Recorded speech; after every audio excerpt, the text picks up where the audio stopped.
Hi friends, welcome back. Today we're talking about determining a function when given a rule. Good idea, grab your notebook because I'm going to give you lots of little hints and tips as we go along. First one is, and you're going to probably want to write this down, is our domain is our x and our range is our y. That's something to keep in mind as we go through this. Another thing that you'll want to keep in mind is we have some of these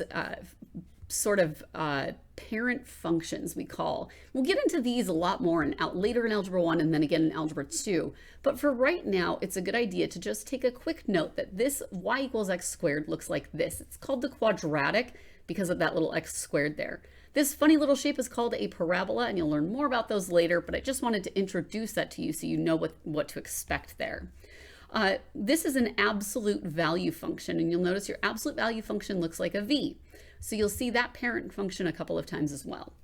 Our last function is a line, y equals x, goes straight through here. You'll often see this written as y equals mx plus b. In a previous video, we discussed how the m is our growth or our rate, and how our b is our starting point. Where does our x, when x equals 0, where are we starting? So keep those in mind, pause the video, write those notes down, you'll find them helpful later. All right, let's start back up here. Graph the function below using the domain -5, 0, 5, 10, and 15. Remember, it helps if you can see the board. Sorry about that. So graph the function using this domain. Remember, your domain is your x. So all it's saying is, hey, graph this function. I'm just going to go ahead and draw all over the paper here. Graph this function when your x is -5, 0, 5, 10, and 15. So what I've done is, the first thing you're going to want to do is an XY chart or a table. I've gone ahead and written that right here. You'll want to write that down in your notebook as well. We're going to plug in this information now into our X and Y chart. We're going to plug it into our rule here. So let's talk about how we do that. I'm going to switch the paper for just a second. So here's our domain, right? And here's our rule. We got to plug these guys in, and you'll see that I've set them up for each one. So when x is -5, what do I get for y? Well, let's do a little side work here. And you'll notice I plugged that -5 in for that x up here. So put this over 1. And I always say fractions are side work because we get 1 over 5 times 5 over 1. That's going to give us 5 over 5, which equals 1. So a positive times a negative is a negative. So we get y equals -1 minus 4. Add the opposite, and we get -5. So we've got -5 for this guy right here. Perfect. So then for our next one over here, -5, perfect. For 0, well, anything times 0 is 0. So this is fairly easy. We don't have to do a little side work. We just say 0 minus 4, which gives us y equals -4. So when x is 0, y is -4. Kablam.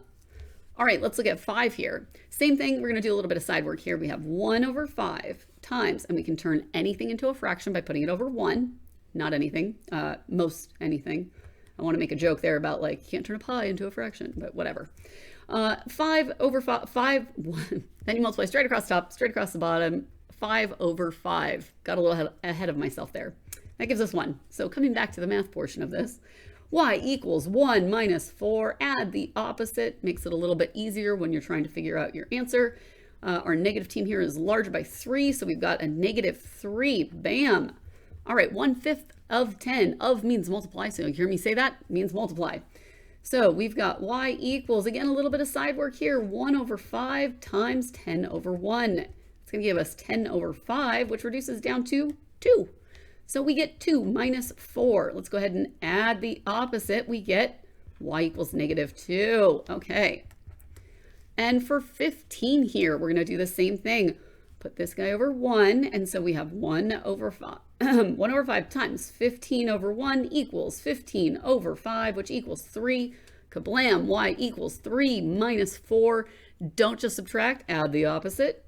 That means we get y equals -1. Okay, I'm going to take this information back to our original page. I just wanted you to see it all written out. So we come back over here. We're like, okay, we know our -5. We get -5, -4, -3, -2. -1, just double checking, make sure I got it all right. Okay, our second step. So we've got our XY chart done. Second step is to graph that bad boy. Let's do it. We come over here, we graph it by saying, okay, we're going to go over -5. 1, 2, 3, 4, 5. And then we go down 5. 1, 2, 3, 4, 5, just like that. We go over 0 and down 4. So over 0, down 4, 1, 2, 3, 4.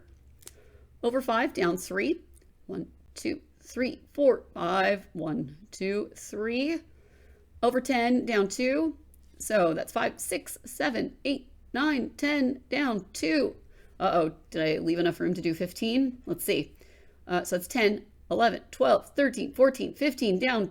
All right, perfect. Grab a straight edge. Don't try and just hand draw this because it looks messy. And when you get into systems of equations, you get the wrong answer if you try and hand draw it. So let's make sure that we've got this.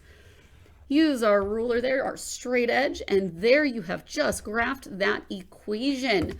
So determining a function given a rule. So let's look at that. We look at that guy. That is a line, which means this function is a linear function. Linear just means dealing with lines. So this is a linear function.